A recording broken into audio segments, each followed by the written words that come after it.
ಓಂ ಶಾಂತಿ. ಯಾವಾಗ ನಿಮ್ಮದು ಕರ್ಮಾತೀತ ಸ್ಥಿತಿಯಾಗುವುದು ಆಗ ವಿಷ್ಣುಪುರಿಯಲ್ಲಿ ಹೋಗುತ್ತೀರಿ. ಗೌರವಪೂರ್ವವಾಗಿ ಉತ್ತೀರ್ಣರಾಗುವ ಮಕ್ಕಳೇ ಕರ್ಮಾತೀತರಾಗಿರುತ್ತಾರೆ. ಮಕ್ಕಳು ಸ್ವರ್ಗಕ್ಕೆ ಯೋಗ್ಯರಾಗಲು ಸರ್ವಗುಣ ಸಂಪನ್ನ 16 ಕಾಲ ಸಂಪೂರ್ಣರನ್ನಾಗಿ ಮಾಡಲು ಬಾಪ್ದಾದ ಇಬ್ಬರು ಪರಿಶ್ರಮ ಪಡುತ್ತಾರೆ. ಇದು ನಿಮಗೆ ಡಬಲ್ ಇಂಜಿನ್ ಸಿಕ್ಕಿದೆ. ನಾನು ಬೇಹದಿನ ತಂದೆಯ ಮಕ್ಕಳಾಗಿದ್ದೇವೆ. ಇದರಿಂದ ಅತೀಂದ್ರಿಯ ಸುಖವು ಸಿಗುತ್ತದೆ. ಇಂತಹ ತಂದೆಯನ್ನು ಮರೆಯಬಾರದು. ತಂದೆಯ ನೆನಪಿನಿಂದಲೇ ಜನ್ಮ ಜನ್ಮಾಂತರದ ಪಾಪಗಳು ಭಸ್ಮವಾಗುತ್ತವೆ.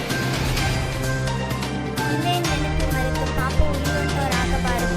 ಇದರಿಂದ ಪದವಿಯು ಕಡಿಮೆಯಾಗುವುದು. ಇಂತಹ ತಂದೆಯನ್ನು ಬಹಳ ಚೆನ್ನಾಗಿ ನೆನಪು ಮಾಡುವ ಪುರುಷಾರ್ಥ ಮಾಡಬೇಕು. ಈ ವಿದ್ಯೆಯು ಬಹಳ ವಿಚಿತ್ರವಾಗಿದೆ. ಭವಿಷ್ಯದ 21 ಜನ್ಮಗಳಿಗಾಗಿ ಮತ್ತೆಲ್ಲ ವಿದ್ಯೆಗಳು ಮೃತ್ಯುಲೋಕಕ್ಕಾಗಿ. ಈ ವಿದ್ಯೆಯು ಅಮರ ಲೋಕಕ್ಕಾಗಿಯೇ ಇದೆ. ಅದಕ್ಕೋಸ್ಕರ ಇಲ್ಲಿಯೇ ಓದಬೇಕಲ್ಲವೇ? ಎಲ್ಲಿಯವರೆಗೆ ಆತ್ಮವು ಪವಿತ್ರವಾಗುವುದಿಲ್ಲವೋ ಅಲ್ಲಿಯವರೆಗೆ ಸತ್ಯುಗದಲ್ಲಿ ಹೋಗಲು ಸಾಧ್ಯವಿಲ್ಲ. ಈ ಸಮಯದಲ್ಲಿ ನೀವು ಕವಡೆಯಿಂದ ವಜ್ರ ಸಮಾನರಾಗುತ್ತೀರಿ. ಆದ್ದರಿಂದ ಶ್ರೀಮತದಂತೆ ನಡೆಯುತ್ತಾ ಇರಿ. ಪತಿಯರ ಪತಿ ತಂದೆಯರ ತಂದೆಯು ಅವರೊಬ್ಬರೇ ಆಗಿದ್ದಾರೆ. ನೀವು ಮಕ್ಕಳನ್ನು ರಾಜರನ್ನಾಗಿ ಮಾಡುತ್ತಾರೆ, ಆದರೆ ತಂದೆಯಂತೂ ಆಗುವುದಿಲ್ಲ.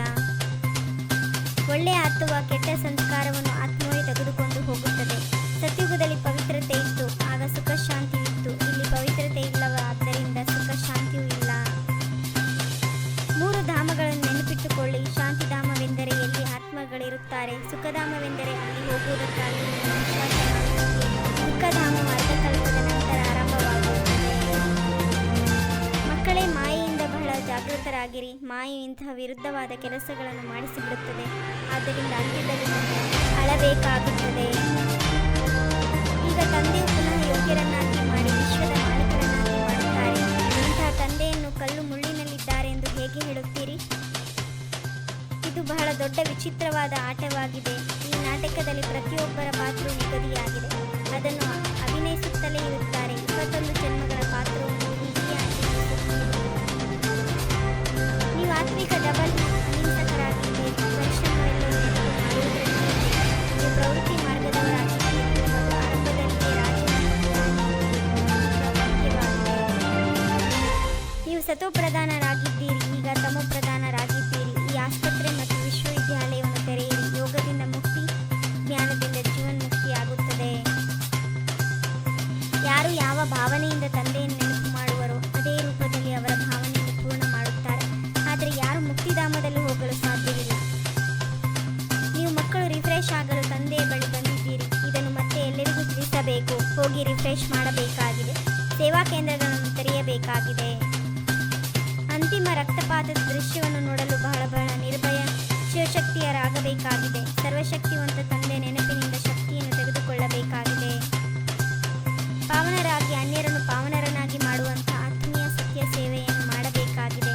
ಅಂದರಿಂದ ಊರುಗಳಾಗಿ ಎಲ್ಲರಿಗೆ ಮನೆಯ ಮಾರ್ಗವನ್ನು ತೋರಿಸಬೇಕಾಗಿದೆ. ನಾನು ಮತ್ತು ನನ್ನತನವನ್ನು ಸಮಾಪ್ತಿ ಮಾಡಿ ಸಮಾನತೆ ಅಥವಾ ಸಂಪೂರ್ಣತೆ ಅನುಭವ ಮಾಡುವುದು ಸತ್ಯಕ್ಕಾಗಿ. ಯಾವಾಗ ನಾನೇ ಇಲ್ಲ, ನನ್ನ ಮೇಲೆ ನನ್ನದು ಇಲ್ಲ.